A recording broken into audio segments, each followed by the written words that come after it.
Anaitwa Benjamin Carson, mtu wa kwanza duniani mwenye rangi nyeusi kufanya operesheni mapacha wawili walioungana. Leo nitakuletea hadithi fupi ya maisha ya Bwana Ben Carson ilikuwaje mpaka kuwa daktari bingwa duniani na watu wote wakamjua.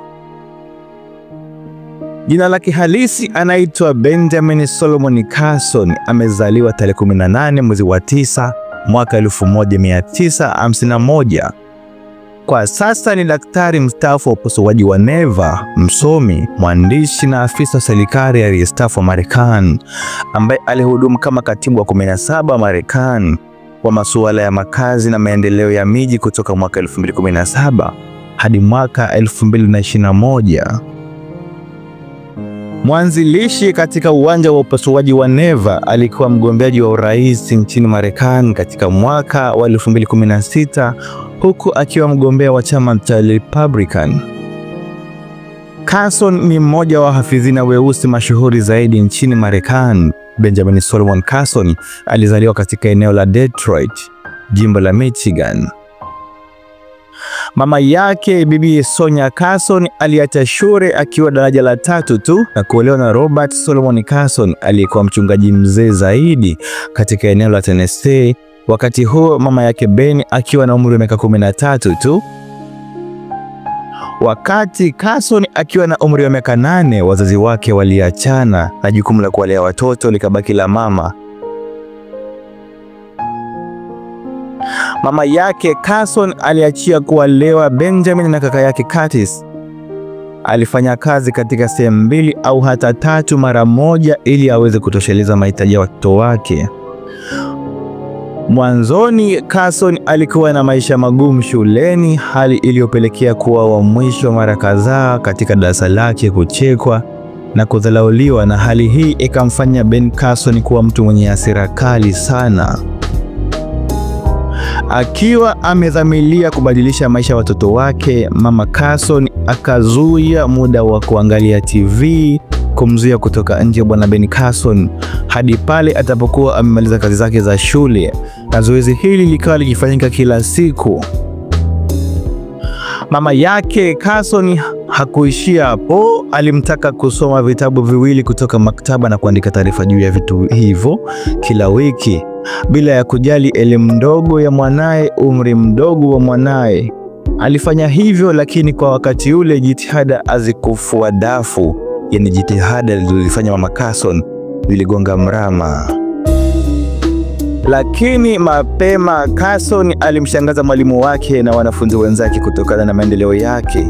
Siku moja anakumbuka, ni wakati ule ndipo nilipogundua kuwa sikuwa mpumbavu. Haya maneno anayasema Bwana Ben Carson sasa. Carson anaendelea kuwashangaza wanafunzi wenzake, na ndani ya mwaka mmoja alikuwa na ujuzi wa kuwa katika nafasi ya juu katika darasa lake. Hapa Bwana Carson akaibuka kuwa genius sasa. Baada ya kugundua kuwa alitaka kuwa daktari wa magonjwa ya akili, Carson alimaliza shule na matokeo mazuri yenye heshima, na hivyo alijiunga na chuo kikuu cha Yale ambapo alipata shahada ya kwanza katika masuala ya saikolojia ya akili, yani psychology.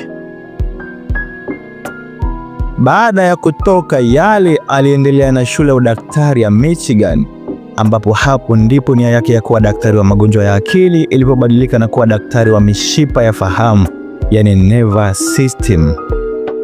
Uwezo wake mkubwa wa kuona na uwezo wake wa kufikiri haraka ulimfanya awe daktari wa upasuaji mzuri zaidi.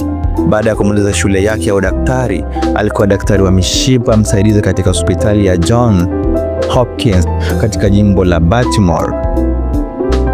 Akiwa na umri wa miaka 33 tu, alikuwa profesa wa hospitali na pia mkurugenzi wa idara ya upasuaji wa mishipa ya watoto. Sasa hebu ngoja nikusimulie kisa kifupi ambacho kilimfanya kuwa daktari mashuhuri dunia nzima ikamjua. Mnamo mwezi wa 9 mwaka 1987, Carson alifanya upasuaji wa kutenganisha mapacha wawili wenye umri wa miezi 7 tu waliokuwa wameungana bila kuleta madhara yoyote. Na katika operesheni hii Bwana Carson alikuwa ndiye kiongozi wa upasuaji huo mgumu.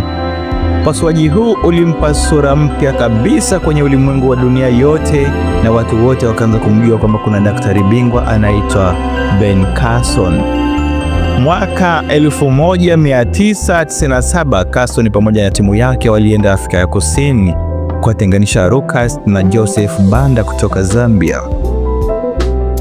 Watoto wote wawili waliweza kuishi baada ya upasuaji na hakuna hata mmoja wapo aliyepata shida yoyote ya ubongo.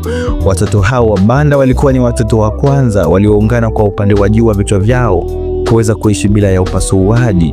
Upasuaji huo ulifanyika kwa saa 28 tu, yani ni sawa na siku moja na masaa 4. Mwaka 2003 Carson alikuwa mmoja kati ya madaktari waliofanya upasuaji wa watu wazima waliokuwa wameungana sehemu ya vichwa, Bwana Radan na Leila Bijan, lakini wote hawakuweza kuishi baada ya upasuaji, yani wote walipoteza maisha. Alipoulizwa kwa nini alikubali kufanya upasuaji wa kubahatisha kiasi hicho, Carson alisema ndugu hao walikuwa wamekubali bora wafe kuliko kuendelea kuishi wakiwa wameungana. Hebu nikurudishe mwaka mmoja nyuma. Mwaka 2002 Bwana Carson alibainika kuwa na ugonjwa wa saratani ambao uliweza kumshambulia, na hali hii ikamfanya azuiliwe kuonekana katika umati wa watu wengi baada ya kupata matatizo hayo ya kiafya. Ndani ya mwaka 2002 mwezi wa 6 tu alikutwa na dalili ya kuwa na saratani ya kibofu cha mkojo, lakini kwa bahati nzuri wataalamu waliweza kudhibiti tatizo hili mapema tu. Pamoja na hayo, Carson alibadilisha mfumo wake wa maisha. Bado anafanya upasuaji kwa zaidi ya watoto 300 kwa mwaka, lakini amekuwa akijaribu kupunguza muda wake, kwani Carson amekuwa akifanya kazi kuanzia saa 1 kamili asubuhi na kumaliza saa 2 usiku. Lakini tangu agundulike kuwa na saratani amekuwa akifanya kazi saa 1 kamili na kuondoka saa 12:15 jioni, na hii inampa muda mzuri wa kukaa na mke wake na watoto. Ngoja nikupitishe katika siasa kuhusiana na maisha ya Ben Carson ilikuwaje. Ben Carson, ikumbukwe tu, aliwahi kuwa waziri wa makazi enzi za utawala Donald Trump mwaka 2017 mpaka mwaka 2021. Lakini kabla ya hapo Bwana Carson hakuwahi kuwa mwanasiasa. Kwa muda mrefu wa kazi yake alijulikana kama daktari bingwa wa upasuaji wa watoto na orodha ndefu ya mafanikio yake ya matibabu. Hata hivyo, kuingia kwake katika siasa kulianza alipoanza kupokea usikivu mkubwa kwa maoni ya watu kuhusu serikali na kukosoa serikali. Hasa inakumbukwa hotuba yake ya mwaka 2013 katika kuamsha kinywa cha kitaifa cha mambo, ambapo alikosoa sera fulani za serikali iliteka hisia ya wapiga kura na wadadisi wa kihafidhina.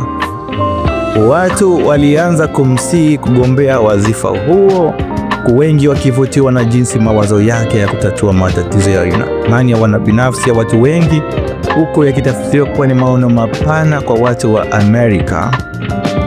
Carson mwenyewe ameeleza kuwa awali hakukusudia kuingia katika ulingo wa siasa, na aliwahi kusema kwamba angehusika tu ikiwa Bwana atafungua mlango.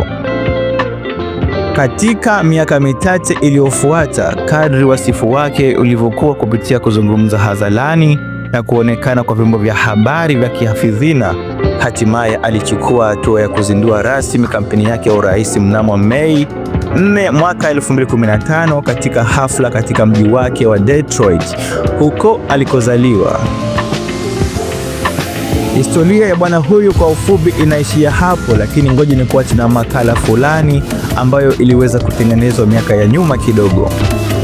Makala hii ni ya video kuhusu maisha ya Carson inayoitwa Gifted Hands. Kitabu kinachoitwa hadithi ya Ben Carson kilitolewa na Zodevan mwaka 1992, hali iliyopelekea mwaka 2009 filamu ya televisheni iliyotolewa ikiwa na jina hilo hilo katika TNT tarehe 7 mwezi wa pili mwaka 2009 na kushinda tuzo ya academic ya Gordon Jr. ikiongozwa na Kimberly Ellis. akimwelezea mama yake Carson maisha yalivyokuwa mpaka mwisho wake.